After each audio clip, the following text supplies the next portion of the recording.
Cuando mi hijo me dijo que no sería bienvenido en su casa para Navidad, sonreí, subí al coche y marqué un número. Para Año Nuevo ya había conseguido que les cancelaran los pagos de la hipoteca, y eso solo fue el inicio de mi plan. La justicia debía imponerse y la soberbia recibir su castigo. No te imaginas lo que hice después. Antes de seguir, suscríbete al canal y cuéntanos en los comentarios desde dónde nos escuchas.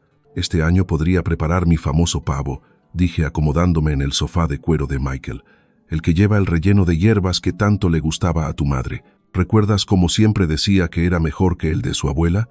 Mis palabras flotaron en el aire cálido de la sala, mezclándose con el aroma de las velas de vainilla que Isabella había encendido. Michael se movió a mi lado, el brillo de su anillo de bodas reflejándose en las luces del enorme árbol de 12 pies. Algo en su postura cambió, encogiendo los hombros como si se preparara para un golpe.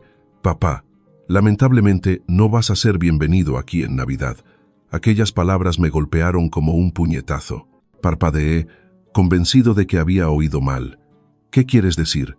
¿Por qué no sería bien recibido?»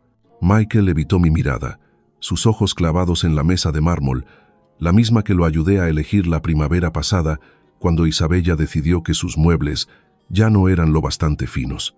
«Los padres de Isabella vendrán y preferirían que tú no estuvieras aquí». Sentí las manos heladas. «Preferirían». «Es más fácil así, papá. Ya sabes cómo es su familia con las tradiciones. Tienen su propia forma de celebrar». Su voz se hacía más pequeña con cada palabra, como si se encogiera por dentro. Observé la sala, las cortinas de seda que yo mismo pagué cuando Isabella se quejaba de la falta de privacidad, los pisos de madera que salieron de mi segunda hipoteca, el acabado de los techos que me dejó la tarjeta al límite. Cada rincón de esa casa tenía mi huella, mi sacrificio, mi amor de padre. «¿Su propia forma?», repetí despacio. «¿Y cuál es esa forma, Michael?». Él se estremeció. «Papá, por favor, no hagas esto más difícil». A través del arco que daba a la cocina, vi la batidora nueva de Isabella, la profesional que insistió en comprar para su fase de repostería navideña, que duró apenas 3 semanas. $2,000 de mi dinero, seguramente usada un par de veces desde octubre. ¿Dónde voy a pasar la Navidad entonces? La pregunta salió más baja de lo que quería. El rostro de Michael se desmoronó. «Quizás podrías, no sé, tal vez ir a visitar a la tía Rosa. ¿Y si lo dejamos para el fin de semana siguiente?». El fin de semana siguiente, como si la Navidad fuera una cita más que se podía mover por conveniencia, me levanté despacio, las rodillas quejándose tras 8 años de cargar este peso solo. «Ya veo. Papá, espera». Pero yo ya me dirigía a la puerta, pasando por las fotos familiares donde mi cara se hacía cada vez más pequeña y lejana en cada retrato, pasando frente al armario donde colgaban las chaquetas carísimas de Isabella. Mi mano se posó en el picaporte, firme y frío bajo la palma. «Hijo», dije sin voltearme. «Diles a los papás de Isabella», dije, «Feliz Navidad». El aire de diciembre me golpeó la cara como una bofetada cuando caminé hacia mi camioneta. A mis espaldas, escuché a Michael gritar mi nombre una sola vez, y luego el clic suave de la puerta cerrándose. Definitivo.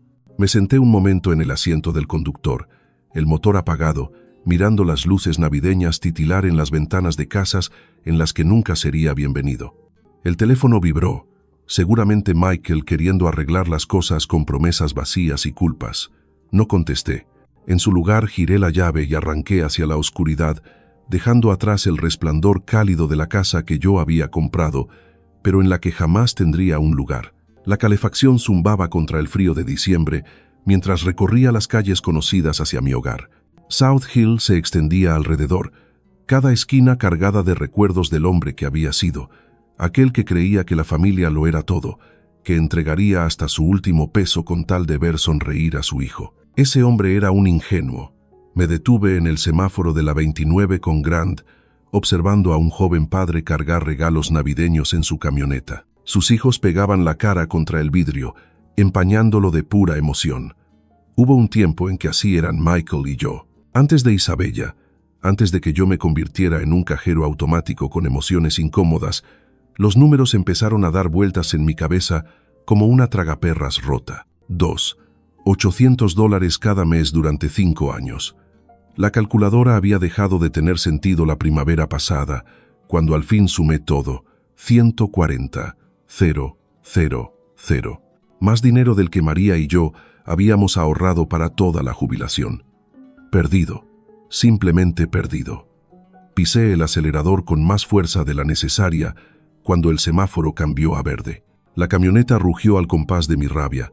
Fifth Street. Ahí había refinanciado la casa. Nuestra casa, la de María y la mía, para cubrirles el enganche. El oficial de préstamos me miró con una lástima que en ese momento no entendí. Señor Flores, ¿está seguro de esto? Está poniendo demasiado en juego por la inversión de otros. ¿La inversión de otros? ¿No el futuro de mi hijo? ¿No la seguridad de mi familia? La inversión de otro. Kay Lincoln. El banco donde pedí una segunda hipoteca cuando Michael se quedó sin trabajo hace 2 años. Solo será temporal, papá. Solo hasta que vuelva a estabilizarme. Isabella estaba detrás de él, con una bolsa de $700 colgada del hombro, asintiendo con cara de comprensión, mientras en realidad calculaba cuánto valía mi desesperación. Nada. Al final, no valía nada para ellos. Entré a mi cochera, esa con el cemento resquebrajado que nunca pude arreglar, porque cada dólar sobrante se iba en sostener su fantasía suburbana perfecta. La luz del pórtico parpadeaba, otra reparación que había dejado pendiente. Dentro, la casa se sentía hueca sin la risa de María, sin el calor de esas reuniones familiares que jamás volverían. El celular sonó mientras forcejeaba con las llaves, el timbre agudo rebotando en las paredes vacías. En la pantalla apareció el nombre de Isabella, seguramente con la intención de justificar por qué no era suficiente para los gustos delicados de sus padres. La ocasión era perfecta. Llevaba 5 años esperando esta charla. Contesté en el cuarto timbrazo, haciéndola esperar lo justo para que dudara si iba a responder. Dennis. La voz de Isabella chorreaba dulzura fingida, ese mismo tono que usaba cuando me pedía que cubriera la cuenta del agua o los impuestos de la casa. Me enteré del pequeño malentendido con Michael. ¿Malentendido? Me apoyé en la encimera de la cocina, aún con el abrigo puesto. No creo que haya malentendido alguno, Isabella. Dejaste clara tu postura. Mira, sé que suena duro, pero tienes que entender la perspectiva de mis padres. Son gente muy tradicional. Esperan cierto ambiente en las fiestas. ¿Cierto ambiente? Repetí. ¿Y qué ambiente es ese? Hubo un silencio. Se escuchaban bolsas de compras al fondo, seguramente gastando dinero que debió ir a la hipoteca, gasto que al parecer recaía sobre mí. Bueno, no están acostumbrados a tu tipo de comida. Toda esa comida mexicana tan picante y la música fuerte. Y la verdad, Dennis, ellos son personas con estudios. Esperan conversaciones sobre actualidad, literatura, arte. Ya sabes, sus palabras dolieron más que un golpe. 8 años aguantando insultos, tragándome el orgullo por Michael, fingiendo no notar cómo me veía como si fuera un criado. Mi tipo de comida. Mantuve la voz serena, controlada. ¿Te refieres a la comida que comiste cada domingo durante 3 años, cuando no tenían un centavo? ¿A los tamales que decías que te recordaban a tu abuela? Eso era distinto. En ese momento lo agradecíamos, pero ahora con mis padres. Ahora con tus padres no puedes permitir que un campesino mexicano te avergüence en tu elegante mesa. La dulzura fingida se esfumó. No seas dramático, Dennis. Esto no tiene nada que ver con la raza. Se trata de clase. Mi padre se graduó summa cum laude en Washington State. Mi madre habla 4 idiomas. Pasan los veranos en los Hamptons. ¿Y tú qué aportarías a una conversación en la mesa? ¿Relatos sobre colocar azulejos? Sentí un calor subirme al pecho, pero mantuve la voz firme. Yo levanté un negocio desde cero después de la muerte del abuelo de tu esposo. He dado trabajo a más de 50 personas. He pagado en impuestos más de lo que tu padre ganó en su mejor año. El dinero no lo es todo, Dennis. La crianza importa. La educación importa. Y para serte franca, María entendía mejor su lugar de lo que tú entiendes el tuyo. El silencio cayó del otro lado de la línea. Ella había cruzado el límite. Un límite que ni siquiera sabía que existía hasta que lo pisoteó con sus tacones de diseñador. ¿Qué dijiste de mi esposa? Solo digo que ella sabía adaptarse mejor. No causaba problemas. Entendía que había espacios que no estaban pensados para ella. Apreté el teléfono hasta que los nudillos se me pusieron blancos. María tenía más clase en un dedo que toda tu familia junta. Por favor, Era una empleada doméstica con suerte. Al menos tuvo la sensatez de quedarse callada al respecto. Isabella, mi voz bajó a un tono que no reconocí. Quiero que escuches con atención. Esta conversación se acabó. Terminamos con la farsa de ser familia. No puedes simplemente. Terminamos, repetí, y colgué. Dejé el teléfono con cuidado sobre la encimera, sorprendido de lo firmes que estaban mis manos. La cocina se sentía distinta, más pequeña pero más limpia, como si un peso hubiera desaparecido del aire. Caminé hacia mi escritorio en la esquina y saqué la carpeta manila que había evitado durante meses. Estados de cuenta bancarios, papeles de la hipoteca, 5 años de transferencias automáticas que me habían dejado en la ruina mientras ellos vivían como reyes. Era hora de detener la sangría. Parte 4. La primera decisión. Cancelar la hipoteca. Los documentos se extendieron sobre la mesa de la cocina como pruebas en una escena del crimen. 5 años de estados de cuenta, todos mostrando la misma transferencia automática. 2. $800, el día 15 de cada mes, desapareciendo de mi cuenta hacia la de ellos. Una huella en papel de mi propia estupidez. Saqué la calculadora y empecé a sumar. El primer año, 300. El segundo, otros 600. Para el tercero, ya había dejado de comprarme ropa nueva. En el cuarto, empecé a comprar en supermercados de descuento. Este quinto año, he estado almorzando sándwiches de mantequilla de maní para sobrevivir.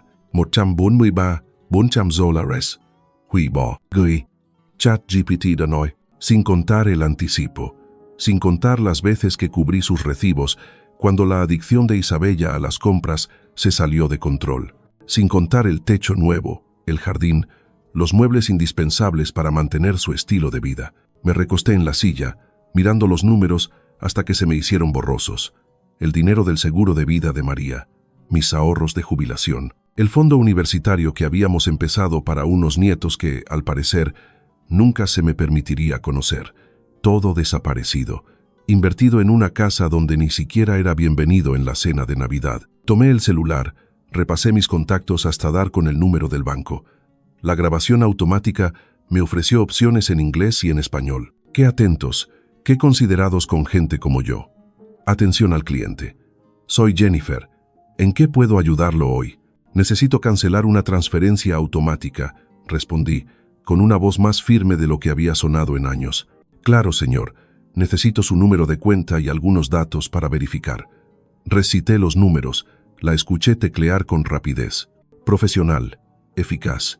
Sin emitir juicios sobre por qué un hombre de 62 años cancelaba pagos que seguramente eran la hipoteca de su hijo. Veo la transferencia que menciona, señor Flores. Son $2,800 mensuales a Wells Fargo, cuenta terminada en 7,423. ¿Desde cuándo ha estado haciendo esta transferencia? 5 años. Las palabras me supieron amargas. ¿Y quiere cancelarla con efecto inmediato? Observé mi cocina, con los electrodomésticos viejos que no podía reemplazar, las paredes que pedían pintura, las ventanas que dejaban entrar el frío porque el dinero de mejoras lo había gastado en el palacio de otro. Con efecto inmediato, confirmé. Listo. La transferencia ha sido cancelada. ¿Hay algo más en lo que pueda ayudarlo hoy? No, contesté, sorprendido de lo bien que se sentía decir esa palabra. No, eso es todo. Colgué y me quedé en el silencio repentino de la casa. Afuera, la oscuridad de diciembre caía sobre Spokane. Las luces de Navidad titilaban en ventanas donde las familias se reunían sin condiciones, sin juicios, sin necesidad de ocultar quiénes eran. Por primera vez en 5 años, el presupuesto del mes siguiente estaría equilibrado. Por primera vez desde que María murió, podría arreglar la lámpara del porche, comprar víveres decentes, quizá incluso irme de vacaciones. Reuní los estados de cuenta, los papeles de la hipoteca, todas las pruebas de mi generosidad. Luego caminé hasta la chimenea, encendí un fósforo y vi cómo 5 años de sacrificios se convertían en ceniza. El calor de las llamas me acarició el rostro, más cálido de lo que había sentido en años. El teléfono vibró con un mensaje de texto, seguramente de Michael queriendo disculparse, o de Isabella pidiendo dinero para algo indispensable como cojines nuevos. No lo revisé. En su lugar, serví un vaso del buen whisky, esa botella que había reservado para una ocasión especial que nunca llegaba. Esta noche se sentía bastante especial. Levanté el vaso hacia la habitación vacía, hacia la foto de María en la repisa, hacia el hombre que había sido y el hombre en el que me estaba convirtiendo. «Feliz Navidad para mí», dije, y lo decía en serio. Parte 5. La provocación de Isabella. La mañana siguiente amaneció clara y fresca.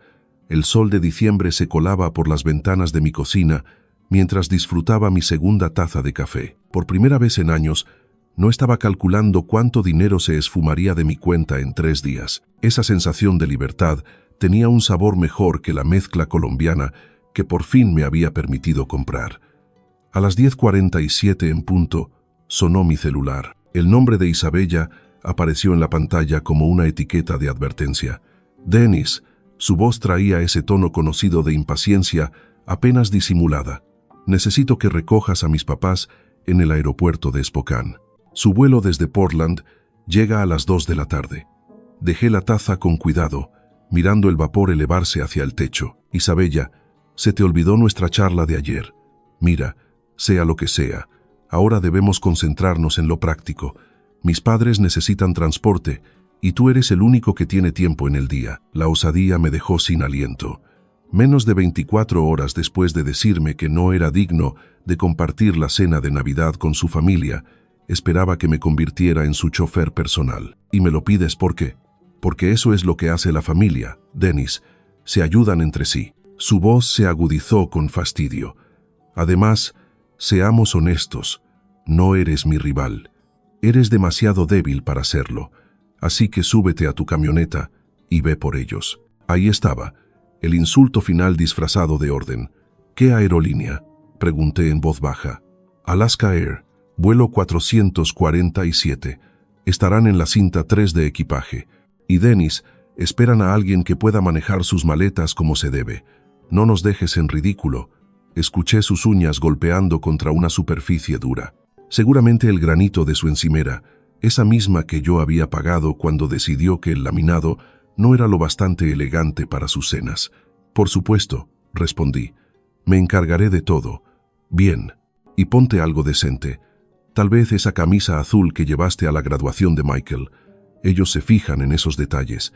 La llamada se cortó. Ni siquiera dijo gracias. Me recosté en la silla, mirando la pantalla apagada del teléfono. 2 en punto. Vuelo 447. Cinta 3. Miré el reloj de pared encima del fregadero. 10:50 y 2 de la mañana. Suficiente tiempo. Me serví otra taza de café, añadí una cucharada extra de azúcar y abrí el periódico de ayer en el crucigrama que no había terminado. 7 horizontal. Gratificación retrasada. 12 letras. La respuesta me llegaría tarde o temprano. Parte 6. La trampa en el aeropuerto. A las 2:15 de la tarde me acomodaba en mi sillón favorito con una taza recién hecha de té Earl Grey y la edición dominical del Spokane Review. El crucigrama de ayer yacía terminado sobre la mesa de centro. Gratificación retrasada había sido aplazamiento. Mi celular vibró sobre la mesa de madera. El nombre de Isabella otra vez. Dejé que sonara. El sol de diciembre se filtraba por las ventanas de la sala, calentando el rincón donde había pasado tantas tardes solitarias pensando en lo caro que me había salido ser generoso. Ese silencio de hoy se sentía distinto, ganado, buscado. Eran las 2:47 de la tarde. El teléfono volvió a vibrar. Esta vez pude leer el adelanto del mensaje. «Papá, ¿dónde estás? Mis papás están...». Puse el móvil boca abajo y seguí con la sección de deportes. Los Seahawks habían perdido otra vez. Algunas cosas nunca cambian. Para las 3:30 ya me había llamado 6 veces. Terminé el periódico, preparé otra tetera y empecé a ordenar el cajón desastroso de la mesa de la cocina. Increíble lo que se logra cuando uno deja de correr detrás de quienes te ven como su sirviente personal. La 7ª llamada llegó a las 3:45. No era Isabella, sino un número conocido. Seguro sus papás, prestando el teléfono en el aeropuerto.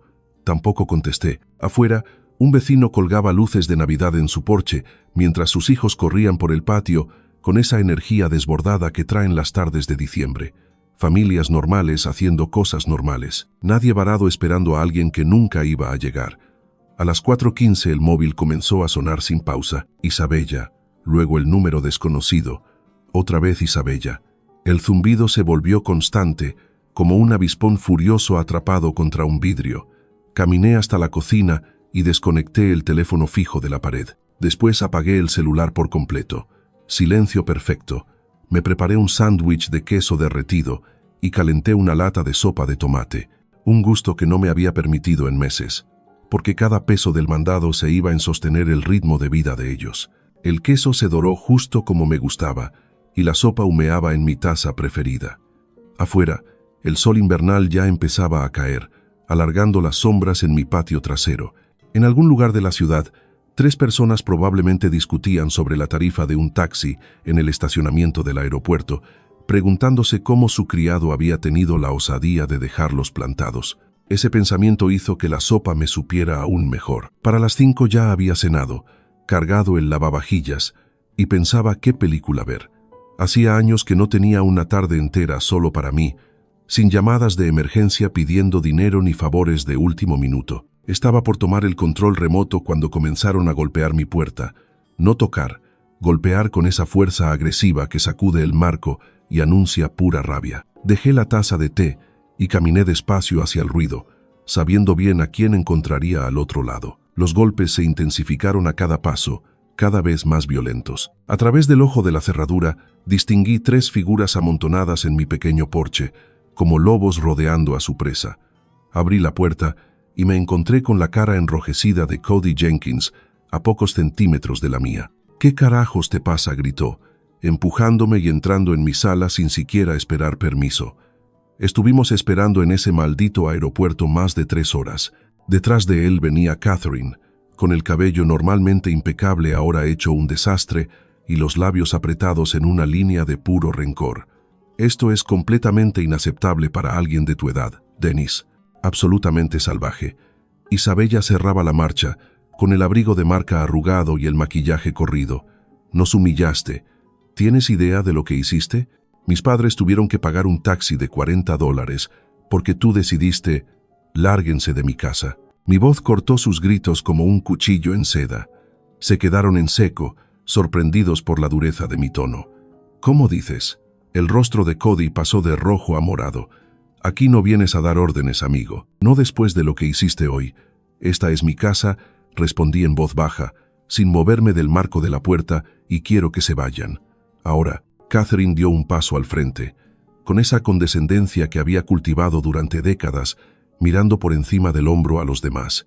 «Dennis, claramente no entiendes la magnitud de tu error.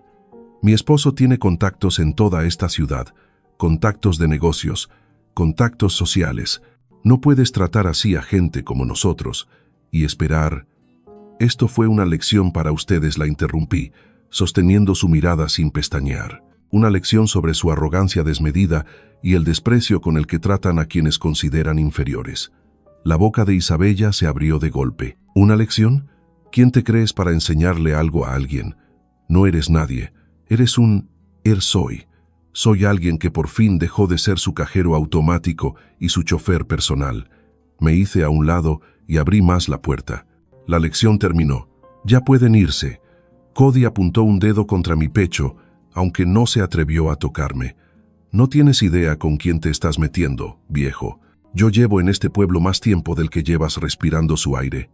Conozco a gente importante, personas que pueden hacer tu vida muy, muy difícil». «¿Es una amenaza, señor Jenkins?»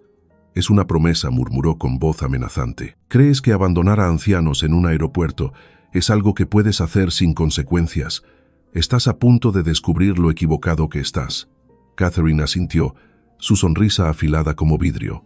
«Así es. Las acciones tienen consecuencias, Dennis, y las tuyas serán bastante públicas». Isabella tomó del brazo a su padre. «Papá, vámonos. Este viejo patético no merece nuestro tiempo». Salieron de mi casa como un ejército derrotado, pero Cody se detuvo en el umbral y dijo: «Te vas a arrepentir, te lo aseguro». Cerré la puerta detrás de ellos y giré el cerrojo con un clic que me supo a victoria. Desde la ventana los vi subirse al coche de alquiler, todavía discutiendo entre ellos mientras se perdían en la oscuridad de diciembre. La casa se sentía más limpia sin su presencia, como si hubieran dejado una mancha que al fin empezaba a borrarse, aunque sus palabras de despedida resonaban en el silencio repentino. Consecuencias públicas, gente importante, conexiones. Volví a la sala y tomé mi taza de té, que aún conservaba el calor. Por primera vez en todo ese lío, sentí un amago de preocupación, pero era superado por algo mucho más fuerte: expectación. 3 días después, disfrutaba mi café de la mañana mientras hojeaba el Spokane Review, cuando me encontré con mi rostro en la página 3. El titular decía: empresario de Spokane abandona a pareja de ancianos en el aeropuerto durante tormenta navideña. Mis manos quedaron inmóviles alrededor de la taza. Era una foto vieja, sacada de la web de mi empresa, al menos con 5 años de antigüedad. Debajo, una nota que me heló la sangre y me encendió la rabia al mismo tiempo. Cody y Katherine Jenkins, de visita en casa de su hija por Navidad, quedaron varados más de 4 horas en el Aeropuerto Internacional de Spokane el domingo, cuando su familiar Dennis Flores no se presentó a recogerlos según lo acordado.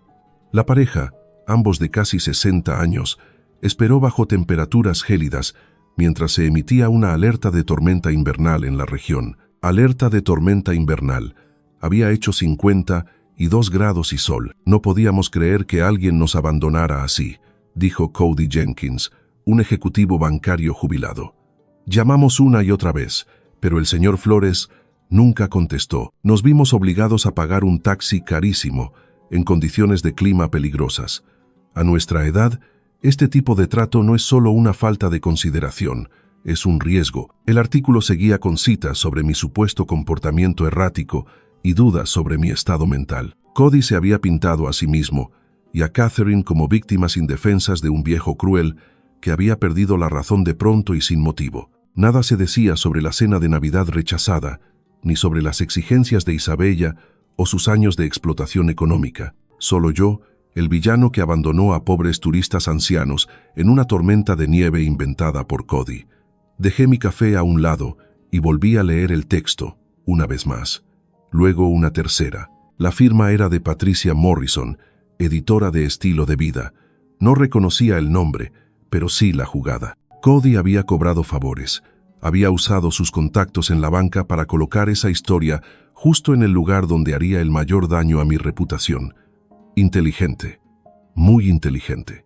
Por primera vez desde que todo esto empezó, sentí un respeto a regañadientes hacia mis adversarios. No eran simples niños ricos caprichosos dando berrinches. Ellos eran fríos y calculadores. Tenían claro que en una ciudad pequeña como Spokane, la reputación lo era todo. Un solo artículo en el periódico podía echar abajo décadas de esfuerzo. Declararon guerra total. Doblé el periódico con cuidado y lo dejé a un lado, mi mente ya entrando en ese modo de planeación meticulosa que me había permitido levantar mi negocio desde cero. Ya no se trataba de recoger a alguien en el aeropuerto, ni de cenas navideñas o de pagar la hipoteca. Se trataba de ganar. Encendí la laptop y empecé a teclear nombres en los buscadores. Cody Jenkins, Katherine Jenkins, Isabella Flores, sus perfiles en redes sociales, sus contactos, sus costumbres, sus puntos débiles, todo lo que ingenuamente habían compartido con el mundo a lo largo de los años. Si querían jugar al ajedrez, yo les mostraría cómo luce un verdadero estratega. Miré el calendario de la pared. 18 de diciembre. 7 días para Navidad. 7 días para organizar algo que jamás olvidarían. Pasé los siguientes 3 días viviendo en otro universo, no en aquel donde yo era Dennis Flores, el viejo cansado al que su propia familia pisoteaba. Era el mundo donde yo era Dennis Flores, empresario, pensador estratégico, el hombre que había construido algo desde la nada y no iba a dejar que un grupo de parásitos con aires de grandeza destruyeran lo que me tomó 40 años levantar. Mi computadora se convirtió en el centro de mando. Las pestañas del navegador se llenaban con perfiles de redes sociales como si fueran cartas en una partida de apuestas altas. Cody Jenkins, exgerente del primer Banco Nacional, miembro del Spokane Country Club, tesorero de la Inland Northwest Business Leaders Association. Un hombre con una trayectoria de confianza e influencia. Un hombre con mucho que perder. El Instagram de Katherine mostraba una vida pulida. Almuerzos benéficos, catas de vino, vacaciones en Coeur d'Alene con la etiqueta Blessed Life. Cada publicación calculada para proyectar éxito y sofisticación. comentarios de amigos elogiando su gusto elegante y su estilo inspirador, todo edificado con dinero ajeno, incluido el mío. El muro de Facebook de Isabella revelaba la verdad. Publicaciones sobre nuestro hermoso hogar, con fotos de la cocina que yo había pagado. Check-ins en restaurantes de lujo en los meses en que yo cubría sus facturas de luz. Una actualización de estado de la semana pasada decía: "So excited for Christmas dinner with family. Can't wait to show off our hosting skills." Nuestras habilidades de anfitriones, nuestro hogar, nuestro éxito. El narcisismo era abrumador, pero fue el perfil de LinkedIn de Michael el que me dio la última pieza que necesitaba. Su actividad reciente mostraba una nueva conexión. Patricia Morrison, editora de estilo de vida en el Spokane Review. La misma Patricia Morrison que había escrito el artículo venenoso sobre mí. Me recosté en la silla del escritorio observando las pruebas desplegadas en la pantalla. Esa gente había cometido 3 errores graves. Primero, me subestimaron por completo. Segundo, lanzaron su ataque de manera pública, lo que me daba derecho a responder del mismo modo. Y tercero, exhibieron todo su estilo de vida privilegiado en Internet, creando un catálogo perfecto de hipocresía. Entré al perfil de Patricia Morrison, 43 años, licenciada en periodismo por la WSU, 15 años en periódicos locales. Ningún vínculo previo con la banca o las finanzas, lo que significaba que Cody había hecho contacto directo, quizá a través de alguien de su red de negocios. Una búsqueda de 5 minutos en directorios empresariales locales confirmó mi sospecha. 3 contactos en común entre Cody y el editor de Patricia. Aquella nota no había surgido sola, había sido colocada de forma calculada. Trabajo de principiantes. Abrí un documento nuevo y empecé a escribir, no una simple réplica a su ataque mediático, algo mucho mejor, una línea de tiempo, 5 años de apoyo económico, respaldados con estados de cuenta, recibos y cheques cancelados, el anticipo de su casa, $47,000 de mi préstamo hipotecario, la remodelación de la cocina cuando Isabella decidió que necesitaba encimeras de granito, $18,000 en mi tarjeta de crédito, 60 pagos hipotecarios de $2,800 cada uno, 168,000 y contando, $250,000 en total, más de lo que había gastado en mí mismo en toda una década. El móvil vibró con un mensaje de un número desconocido, seguramente Isabella, intentando un nuevo truco. Lo ignoré y seguí trabajando. Para la tarde ya tenía todo organizado en una carpeta manila, tan gruesa que podría atragantar a un caballo. Estados de cuenta, recibos, fotos descargadas de sus redes sociales presumiendo compras pagadas con mi dinero, y una copia impresa del artículo del periódico con mis anotaciones al margen, señalando cada mentira y tergiversación. Miré el calendario de pared. El 24 de diciembre estaba marcado en rojo, no por ser Navidad, sino porque era el día perfecto para la justicia. Según los eventos de Facebook de Isabella, esa noche recibirían a 12 invitados para la cena navideña, familia, amigos, vecinos, gente de su círculo social, personas que leían el Spokane Review y formaban opinión con lo que allí aparecía, personas que merecían conocer la verdad. Cerré la computadora y caminé a la cocina, donde me esperaba mi buena cámara, la que había comprado años atrás para documentar obras de mi negocio. Era hora de usarla para registrar algo completamente distinto. Al día siguiente sería Nochebuena. Al día siguiente, Cody Jenkins y su familia iban a descubrir lo que pasa cuando declaras la guerra a alguien que sí sabe pelear. La mañana de Nochebuena amaneció gris y helada, de esas en que el invierno de Spokane te hace agradecer tener un techo cálido y una familia reunida. Lamentablemente sabía que en ninguno de los dos lugares sería bien recibido, pero tenía otros planes. Preparé mis pruebas como si fuera un abogado alistándose para un juicio. Estados de cuenta del banco ordenados por año, con cada mensualidad resaltada en amarillo. Recibos acomodados en orden cronológico, mostrando el patrón constante de mi apoyo económico para sostener su estilo de vida. Fotografías impresas desde sus redes sociales, las nuevas joyas de Isabella, las fotos de sus viajes, las costosas decoraciones navideñas que ahora adornaban la casa que yo había ayudado a mantener. Todo lo copié 12 veces, una carpeta para cada invitado a la cena. Encima de cada montón puse el recorte del periódico, con mis notas en rojo al margen. Mentira, junto a las frases de Cody sobre el clima peligroso. Falso, al lado de la acusación sobre mi supuesto comportamiento errático. Fuera de contexto, marcado donde omitían los 5 años de apoyo financiero que yo había dado. Me vestí con cuidado, usando mi mejor traje, el azul marino que llevé al funeral de María, planchado y listo para otro tipo de despedida. Ese día decía adiós al hombre que había sido un tapete para su familia. Esa noche sería alguien que impondría respeto.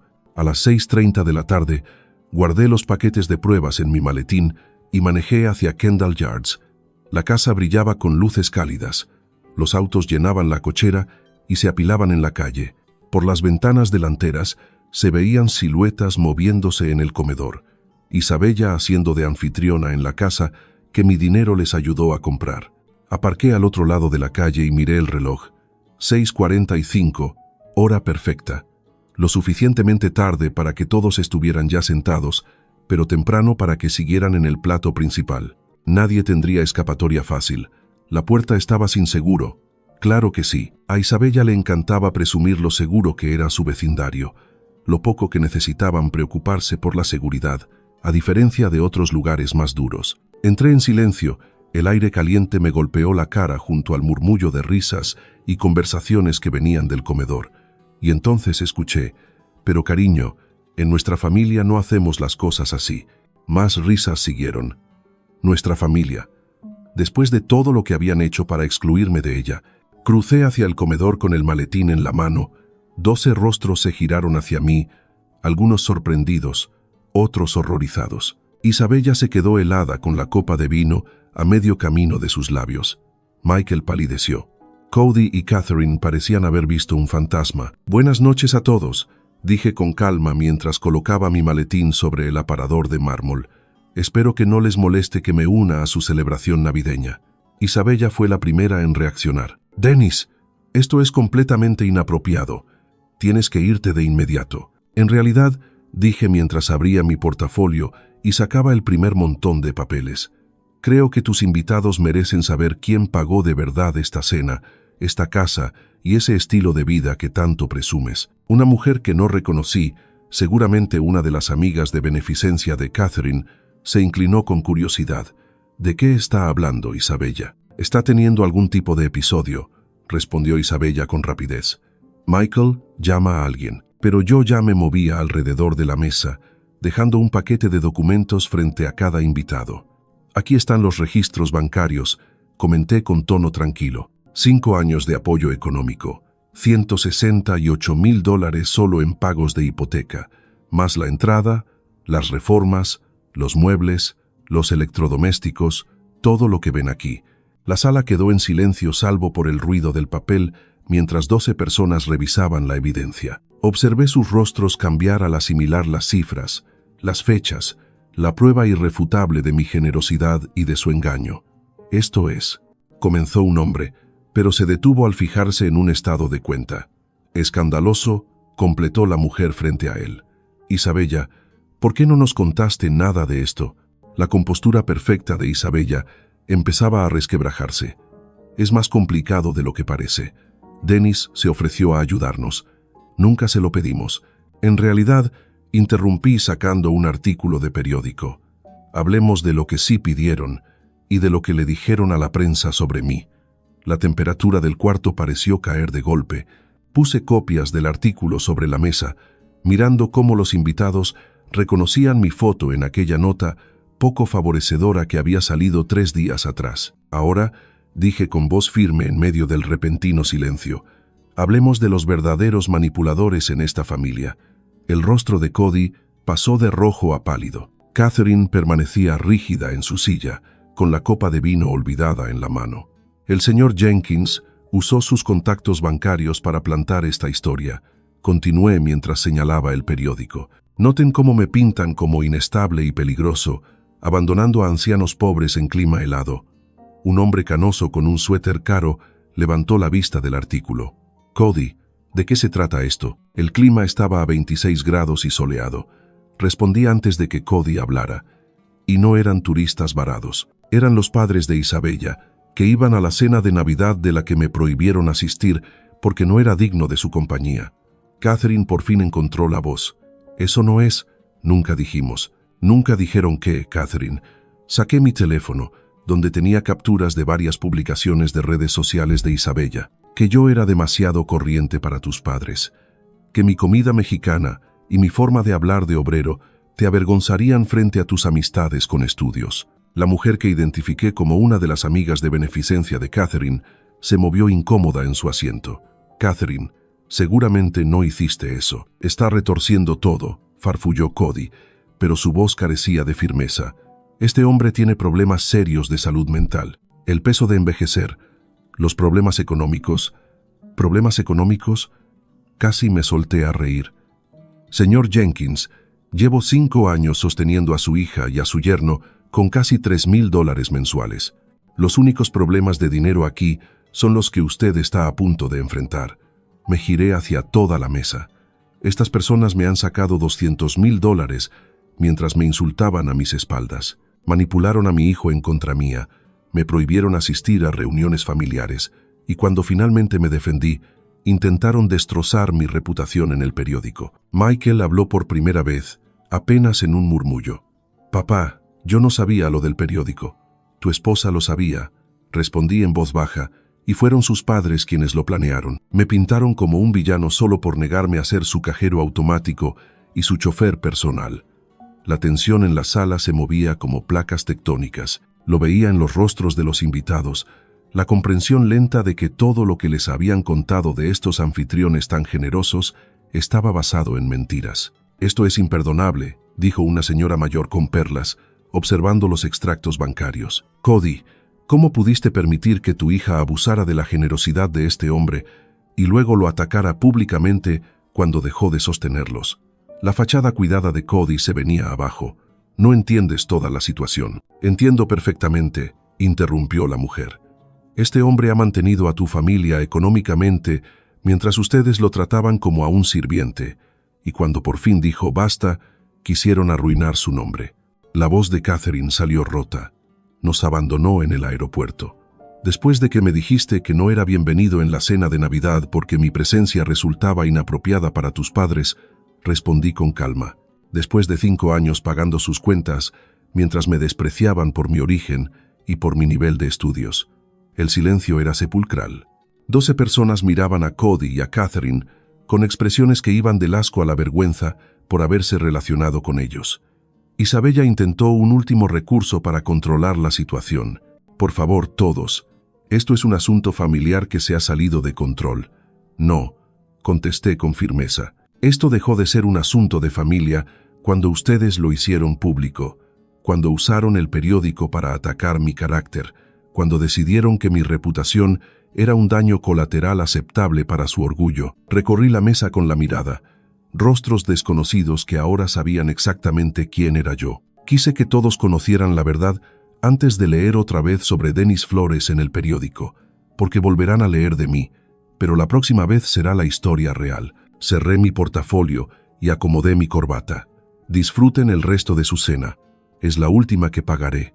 Mientras me dirigía a la puerta, escuchaba cómo detrás de mí comenzaba la tormenta. Voces que se alzaban lanzando reproches, preguntas exigiendo respuestas, el sonido de una fachada social cuidadosamente construida viniéndose abajo.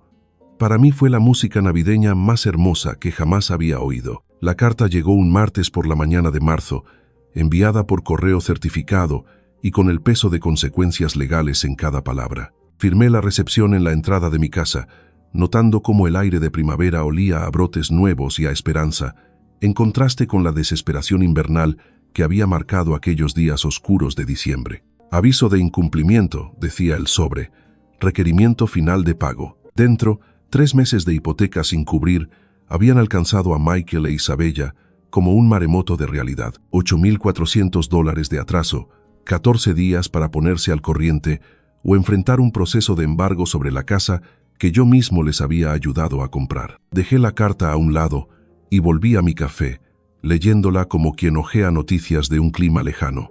Interesante, pero ya no era mi problema. Mi teléfono llevaba semanas sonando con llamadas cada vez más desesperadas. El número de Isabella bloqueado desde el primer mensaje histérico. Cody y Catherine, cuya reputación en Spokane se había desvanecido como la niebla matutina después de la humillación en la cena de Navidad. Incluso Michael, a quien había estado ignorando entre enojo y la curiosidad de saber cuánto tardaría en tragarse su orgullo. La respuesta, al parecer, fueron 97 días. Tocó a mi puerta ese jueves por la tarde, ya no como el hombre seguro de sí que me había dejado fuera en Navidad, sino como alguien que había envejecido una década en apenas 3 meses. Ojeras profundas, su traje caro arrugado, el olor a desesperación pegado a él como una colonia barata. «Papá», dijo cuando abrí la puerta, «necesitamos hablar». Me hice a un lado para dejarlo pasar, notando cómo miraba mi casa como si fuera la primera vez que la veía. Los muebles nuevos que había comprado con mi primer sueldo libre de hipoteca, la pintura fresca en paredes que no había renovado en 8 años, porque cada dólar extra se había ido a su estilo de vida. Las reparaciones que por fin había podido pagar ahora que ya no financiaba el sueño americano de otros. «Bonito lugar», murmuró. «Es lo que pasa cuando inviertes en ti mismo en vez de en personas que no lo valoran», respondí, acomodándome en mi sillón nuevo. «¿Café?», negó con la cabeza, sentado al borde del sofá como temiendo relajarse. «Papá, necesito que sepas lo arrepentido que estoy por todo. La cena de Navidad, el artículo en el periódico, la forma en que Isabella, en que nosotros te tratamos, sigue. Yo no sabía que Cody había inventado esa historia, te lo juro que no. Cuando me enteré, se pasó las manos por el cabello. Dios, papá, las cosas que decían de ti a tus espaldas, la manera en que hablaban de nuestra familia, de la memoria de mamá». Apreté la mandíbula al escuchar el nombre de María, aunque mantuve la voz serena. «Y dime, ¿qué fue exactamente lo que dijeron de tu madre?» «Que ella sabía cuál era su lugar mejor que tú, que entendía los límites». Él no se atrevía a mirarme. «Debería haberte defendido, debería haberles hecho frente hace años».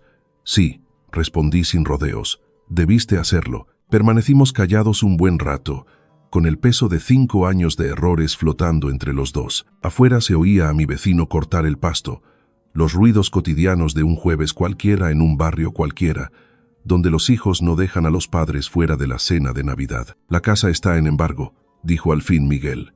«Lo sé, no podemos pagar las cuotas sin...». Se detuvo, como si de pronto entendiera lo que estaba a punto de confesar. «Sin mi ayuda», completé yo, «sin el dinero que te mandé cada mes, mientras dejabas que la familia de tu esposa me tratara como basura». «Sé cómo se ve, papá», dijo en voz baja. Me incliné hacia adelante para que me mirara. «¿Sabes cuánto dinero te mandé en 5 años?» Asintió con el rostro hundido. Isabel lo calculó después de Navidad. Las cuotas, el enganche, todo. Más de $200,000. 237,468, corregí. Sé la cifra exacta porque al fin hice lo que debía haber hecho hace años. Lo sumé todo. Su cara se desplomó. «Papá, lo siento mucho. No sé cómo arreglar esto». «No puedes arreglarlo, hijo. Ese dinero ya no existe. Pero lo más grave es que esos años tampoco volverán. 5 años en los que pude haber construido una relación contigo, en lugar de financiar la vida de fantasía de tu esposa. Lo sé, ahora lo entiendo». Me miró con algo que parecía esperanza. «Pero quizá podríamos empezar de nuevo. Quizá haya una forma de... ¿Me estás pidiendo que vuelva a pagar la hipoteca?» Esa chispa se apagó en sus ojos. Yo... «Vamos a perderlo todo, papá. La casa, el respeto de Isabel, la aprobación de sus padres. No sé qué voy a hacer».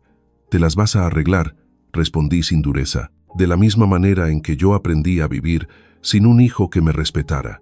Igual que aprendí a pasar la Navidad solo mientras tú festejabas con quienes me menospreciaban». Entonces empezó a llorar en silencio, como un hombre que ya no tiene salidas. «Te perdí, ¿verdad?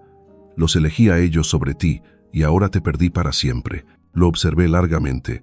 A este hombre al que crié, quise y por el que sacrifiqué tanto, que dejó que la familia de su esposa le convenciera de que su padre no era digno de estar en su mesa. «Miguel», dije al fin, «no me perdiste, me entregaste, y eso no es lo mismo». Se secó los ojos con el dorso de la mano. «¿Hay alguna posibilidad, alguna manera en que me perdones?» «Te perdoné hace meses», contesté, y lo decía en serio. «Pero perdonar no significa volver a lo de antes». No significa fingir que nada pasó, ni mucho menos que voy a seguir financiando un estilo de vida condicionado a que agradezca las migajas de tu atención. Entonces, ¿qué significa? Me levanté y caminé hacia la repisa donde estaba la foto de María, junto a otra más reciente, yo con Rosa y su familia en la cena de Pascua, la primera fiesta en la que de verdad sentí que me querían allí. Significa que si quieres una relación conmigo, tendrás que construirla desde cero. Significa que me muestres respeto en lugar de exigir que yo lo merezca. Significa tomar decisiones basadas en lo correcto, no en lo que te conviene. Me giré hacia él.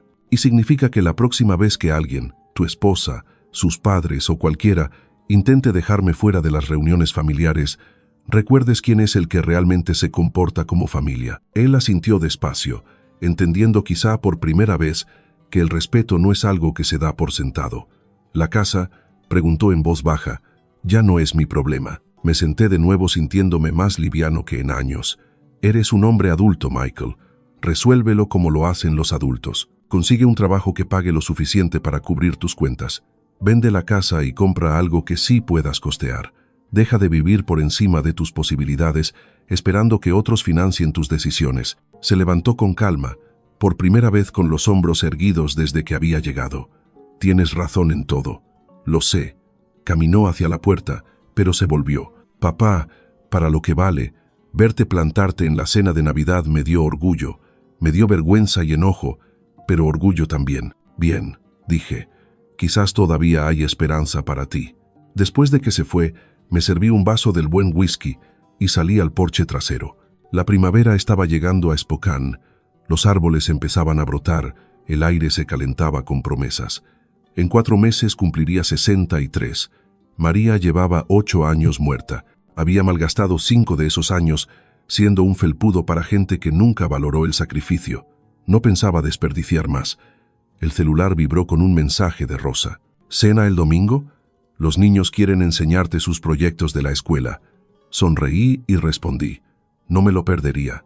La verdadera familia, descubrí, era la que te quiere presente. Todo lo demás era un teatro caro, y yo ya no iba a comprar entradas para funciones en las que no me dejaban subir al escenario.